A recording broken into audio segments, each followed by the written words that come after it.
So then let's consider first of all, what is a mind in the grip of vicious circles?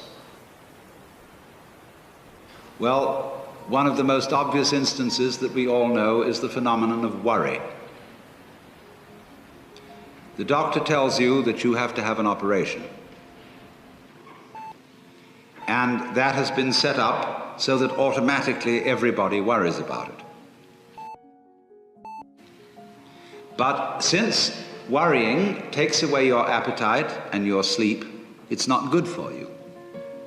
So the doctor tells you not to worry because he wants you on the operating table in a state of good health, well rested, etc.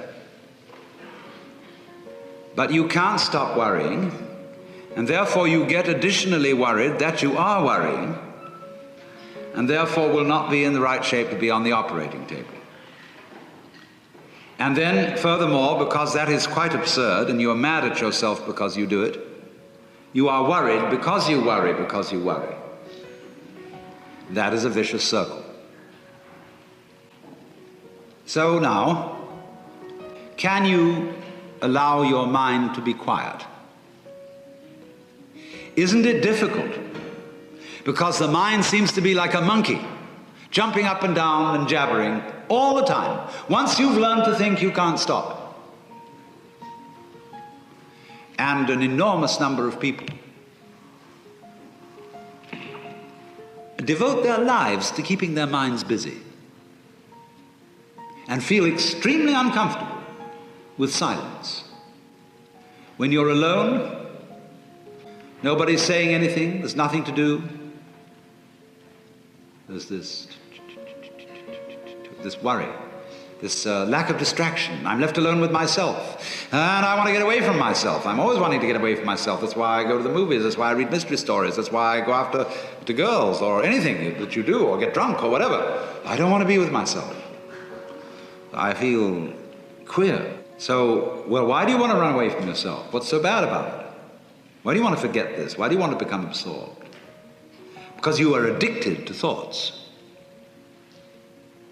And this is a drug, a real dangerous one. Compulsive thinking, going on and on and on and on and on all the time. It's a habit. So there's a difficulty about stopping that activity. And you really have to stop it if you want to be sane. Because if I talk all the time, I don't hear what anyone else has to say. And then I'll end up in the situation of having nothing to talk about but my own talking. Or so in exactly the same way, if I think all the time, I won't have anything to think about except thoughts. And that's the academic fallacy. See, when you add books to the library, a great many of the books that are added to the library are books about books. They're not necessarily books about life. Some of them are. But most of the books, especially PhD dissertations, are books about books about books about books. And that doesn't really get us very far. So in order to have something to think about, there are times when you simply must stop thinking. Well, how do you do that? The first rule is don't try to. Because if you do, you will be like someone trying to make rough water smooth with a flat iron. And all that will do will stir it up.